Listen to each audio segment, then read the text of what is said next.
It was over target Berlin that flak shot up our plane, just as we were dumping bombs on the already smoking city. On signal from the lead bomber in the squadron, the plane jumped again and again as the shells burst under us, sending jagged pieces of steel rattling through our fuselage. It was pure chance that none of us got ripped by those fragments. Then, being hit, we had to drop out of formation right away, losing speed and altitude. And when I figured out our course with trembling hands on the instrument, I was navigator.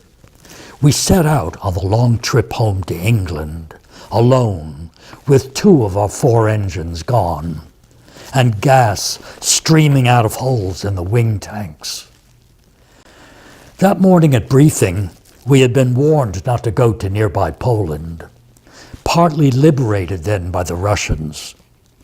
Although later we learned that another crew in trouble had landed there anyway, and patching up their plane somehow returned gradually to England, roundabout by way of Turkey and North Africa. But we chose England, and luckily the Germans had no fighters to send up after us then, for this was just before they developed their jet. To lighten our load, we threw out guns and ammunition, my navigation books, all the junk, and made it over Holland, with a few goodbye fireworks from the shore guns. Over the North Sea, the 3rd engine gave out, and we dropped low over the water. The gas gauge read empty, but by keeping the nose down, a little gas at the bottom of the tank sloshed forward and kept our single engine going. High overhead, the squadrons were flying home in formation. The raids had gone on for hours after us. Did they see us down there in our trouble?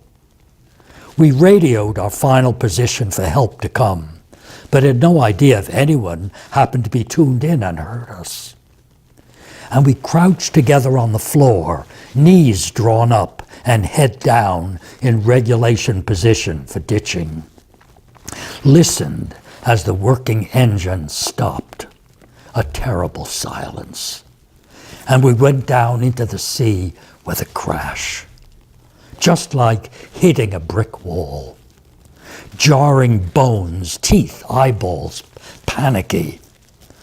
Who would ever think water could be so hard?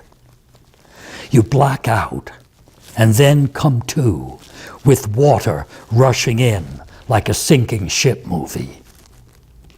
All 10 of us started getting out of there fast. There was a convenient door in the roof to climb out by, one at a time. We stood in line, water up to our thighs and rising. The plane was supposed to float for 20 minutes, but with all those flak holes, who could say how long it really would? The 2 life rafts popped out of the sides into the water, but one of them only half inflated, and the other couldn't hold everyone. Although they all piled into it, except the pilot, who got into the limp raft that just floated semi-submerged. The radio operator and I out last. Did that mean we were least aggressive, least likely to survive? The 2 of us stood on the wing, watching the 2 rafts being swept off by the waves in different directions. We had to swim for it. Later they said the cords holding rafts to plane broke by themselves. But I wouldn't have blamed them for cutting them loose, for fear that by waiting for us, the plane would go down and drag them with it.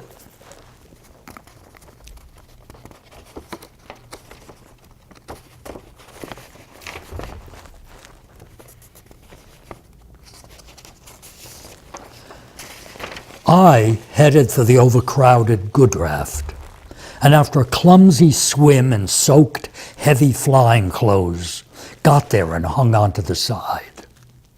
The radio operator went for the half-inflated raft, where the pilot lay with water sloshing over him.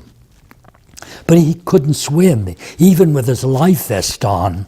Being from the Great Plains, his strong farmer's body didn't know how to wallow through the water properly, and a wild current seemed to sweep him farther off. One minute, we saw him on top of a swell, and perhaps we glanced away for a minute, but when we looked again, he was gone. Just as the plane went down sometime around then, when nobody was looking. It was midwinter, and the waves were mountains, and the water ice water. You could live in it 25 minutes, the ditching survival manual said. Since most of the crew were crowded onto my raft, I had to stay in the water hanging on. My raft? It was their raft. They got there first, so they would live.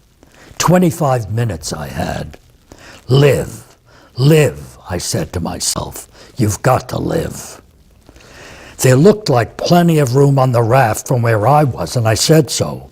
Could they squeeze together more? But they said no. When I figured the 25 minutes were about up, and anyway I was getting numb, I said I couldn't hold on anymore. And a skinny kid from Arkansas, the ball turret gunner, got out of the raft into the icy water in my place. And I got on the raft in his. But first he insisted on taking off his flying clothes, which was probably his downfall, because even wet clothes are protection. And then he worked hard pulling the raft, kicking with his legs, and we all paddled to get to the other raft, and we tied them together. The gunner got into the flooded raft with the pilot and lay in the wet, where shortly after the pilot started gurgling green foam from his mouth. Maybe he was injured in the crash against the instruments, and by the time we were rescued, he and the little gunner were both dead. That boy who took my place in the water, who died instead of me. I don't remember his name even. It was like those who survived the death camps by letting others go into the ovens in their place. It was him or me, and I made up my mind to live. I'm a good swimmer, but I didn't swim off in that scary sea, looking for the radio operator when he was washed away. I suppose then, once and for all, I chose to live, rather than be a hero, as I still do today. Although at that time I believed in being heroic, in saving the world, even if when the opportunity came, I instinctively chose survival.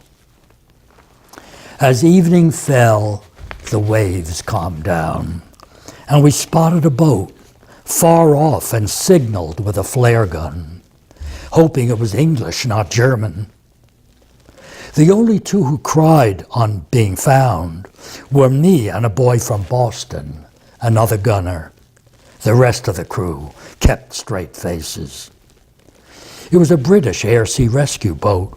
They hoisted us up on deck, dried off the living, and gave us whiskey and put it to bed, and rolled the dead up in blankets, and delivered us all to a hospital on shore for treatment or disposal. This was a minor accident of war. 2 weeks in a rest camp at Southport on the Irish Sea, and we were back at Grafton Underwood, our base, ready for combat again. The dead crewmen replaced by living ones, and went on hauling bombs over the continent of Europe, destroying the Germans and their cities.